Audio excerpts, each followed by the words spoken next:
Previous year question paper 2023 class 10 chapter 6 जो है triangle है। ट्रायंगल से पहले हमने 5 चैप्टर के वीडियो बना रखे हैं। अगर आपने नहीं देखा प्लेलिस्ट में जाइए, 1 बाय 1 करके एक एक चैप्टर के वीडियो, जितने भी क्वेश्चन 2023 में पूछे गए हैं उन सारे का डिटेल एक्सप्लेनेशन और सिंपल तरीके से समझाया गया है। आपको बहुत ही मजा आने वाला है। चलते हैं आज के क्वेश्चन की तरफ। Hello everyone, welcome to challenger classes. अगर चैनल पे नए हैं तो चैनल को सब्सक्राइब करना ना भूलें। ठीक है, इसमें जो क्वेश्चन दिया गया है ये क्वेश्चन एनसीईआरटी से, ये क्वेश्चन किससे? एनसीईआरटी से। हम देखते हैं क्या करना है, इसमें कैसे करना है। ठीक है, तो इसमें दिया एक फिगर दिया हुआ, उसमें बोला गया E is a point on a side, किस पे? BC। ये BC साइड पे एक पॉइंट आगे चल के E है। जब हम प्रोड्यूस करते हैं किसके? आइसोस्केलेस ट्रायंगल ABC पे। ABC ये साइड और ये साइड बराबर है तो ये आइसोस्केलेस ट्रायंगल बन गया। इस पे क्या करना है? इसके BC साइड को आगे प्रोड्यूस करते हैं, उस पे एक E पॉइंट होता है और E पॉइंट पे हमने क्या करते हैं, जो यहां BC पॉइंट पे आगे E पॉइंट है। अब आगे बोला गया है कि जो AD परपेंडिकुलर है BC पे और एक और हमने EF परपेंडिकुलर डालते हैं किस पे? AC पे करते हैं। तो हमें प्रूव करके बताइए ट्रायंगल ABD सिमिलर है ट्रायंगल किसके? ECF के। तो चलिए हम इसको करने से पहले समझते हैं कि कौन से कॉन्सेप्ट का यूज होने वाला है। सबसे पहले आपको अगर कहीं पर भी दो ट्रायंगल को सिमिलर करना है तो उसके लिए आपको सिमिलरिटी क्राइटेरिया को याद आना चाहिए। तो सिमिलरिटी क्राइटेरिया होता क्या है? वो 3 सिमिलरिटी क्राइटेरिया होता है, पहला, दूसरा और तीसरा। तो पहले में अगर हम बोलें तो एंगल सिमिलरिटी क्राइटेरिया होता है, फिर क्या होता है? साइड सिमिलरिटी क्राइटेरिया होता है, फिर साइड एंगल साइड में। ठीक है, एंगल में क्या होता है कि किसी भी ट्रायंगल के तीनों कॉरेस्पॉन्डिंग एंगल को बराबर कर दो। ये वाला एंगल इसके बराबर, ये वाला एंगल इसके बराबर, ये वाला एंगल इसके बराबर, तीनों कॉरेस्पॉन्डिंग एंगल को बराबर कर दो। तो हम क्या बोलेंगे? ये दोनों ट्रायंगल क्या है? सिमिलर है। फिर आगे वाले में अगर बोले तो इनके कॉरेस्पॉन्डिंग साइड के रेशियो अगर इक्वल मिल जाए, इनके कॉरेस्पॉन्डिंग साइड के रेशियो अगर मिल जाए तो ये वाला रेशियो इसके बराबर मिल जाए, ये वाला रेशियो इसके बराबर मिल जाए और ये वाला रेशियो इसके बराबर मिल जाए। अगर तीनों कॉरेस्पॉन्डिंग साइड के रेशियो मिलते हैं हम बोलेंगे इसका क्या? साइड से ये दोनों ट्रायंगल क्या हो गए? सिमिलर हो गए। ठीक है, अब तीसरा क्या रूल होता है? तीसरा रूल है कि किसी दो साइड के रेशियो, मतलब इस साइड और इस साइड का रेशियो लिया और इस साइड और इस साइड का रेशियो लिया, तो दो साइड का रेशियो हो गया और उसके बीच का एक एंगल बराबर मिल जाए, दो साइड का रेशियो इक्वल हो और उसके बीच का एक एंगल इक्वल हो, तो हम इससे प्रूव कर पाएंगे कि ये दोनों ट्रायंगल सिमिलर है। अब देखते हैं इसमें कौन सा रूल लगने वाला है और उसके हिसाब से हम इसको सॉल्व करते हैं। तो चलिए फटाफट हम इस क्वेश्चन को सॉल्व करने के लिए हम जो चीजें गिवन है उसको पहले लिख लेते हैं। गिवन में क्या क्या दिया हुआ? गिवन में जो दिया गया है कि जो AB बराबर किसके दिया हुआ? BC है।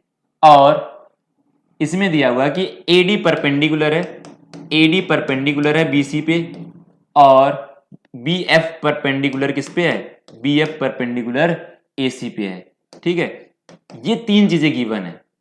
अब इसके बाद हमें क्या करना है? दो ट्रायंगल को सिमिलर करना है।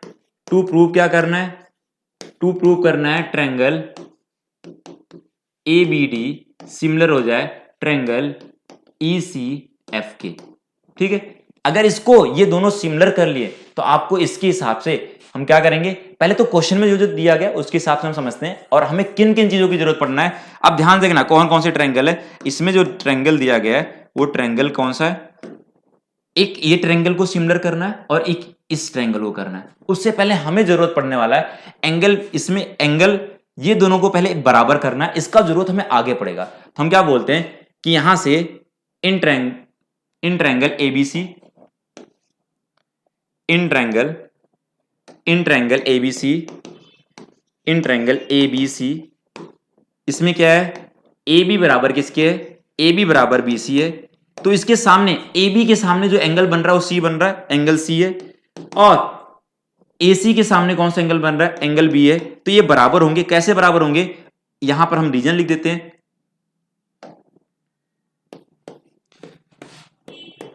Opposite angles equals to equal side are equal. ठीक है, अपोजिट एंगल तभी बराबर होंगे जब उसके अपोजिट साइड क्या हो? इक्वल हो। तो ये अपोजिट साइड इक्वल था, उसके सामने के अपोजिट एंगल भी बराबर हो गए। यहां से हमने कर लिया।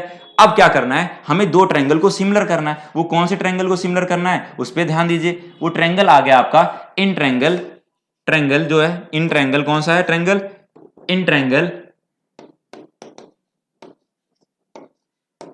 ABD एंड ट्रायंगल क्या हो जाएगा ECF। इन दो ट्रायंगल को हमें क्या करना है, सिमिलर करना है। अगर सिमिलर करने के लिए अब देखते हैं कौन सा क्राइटेरिया लगने वाला है। अब देखो ये ट्रायंगल, इस ट्रायंगल में यहां पर AD परपेंडिकुलर BC है, AD परपेंडिकुलर BC, इसका मतलब इस ट्रायंगल, हमें जो ट्रायंगल ये वाला चाहिए और ये वाला ट्रायंगल चाहिए, इसका मतलब ये वाला एंगल भी 90 डिग्री होगा और इधर वाला एंगल तो 90 है ही है। हम बोल सकते हैं जो angle D equal to angle F, ये कितना है, ये ईच 90 डिग्री है, ईच क्या है 90 डिग्री है। दूसरा, जब इस ट्रायंगल का आपने क्या लिया F एंगल और इस ट्रायंगल का कौन सा D एंगल इधर वाला, ये दोनों बराबर हो गए। ये कैसे हुए, दोनों के दोनों क्या है 90 डिग्री है। और तीसरा, जो हमें दूसरा एंगल जो बराबर करना है, जब ये ट्रायंगल लेंगे, ये ट्रायंगल, और जब ये ट्रायंगल ले रहे हैं तो इसमें B और C भी बराबर है, तो एंगल B बराबर किसके है, एंगल C के। हम बोल देंगे ये प्रूव्ड कर रखे हमने, ठीक है, ये प्रूव्ड कर रखे। कैसे बराबर है, यहां पर हमने बता रखे हैं बराबर कैसे हो। अगर साइड बराबर है तो आप क्या बोल सकते हैं, ट्रायंगल ABD सिमिलर हो गया, ट्रायंगल किसके हो जाएगा ECF के। बाई कौन सा रूल हो जाएगा, बाई ये हो जाएगा एंगल सिमिलरिटी क्राइटेरिया से, ठीक है। अब ये क्वेश्चन कितना आसान लगने लगा होगा आपको और कॉन्सेप्ट भी बहुत अच्छे समझ में आया होगा। अगर बहुत अच्छे से कॉन्सेप्ट आपको समझ में आया तो ये कमेंट करना ना भूले और अपने दोस्तों को भी शेयर करना ना भूले। आज के लिए इतना ही, धन्यवाद।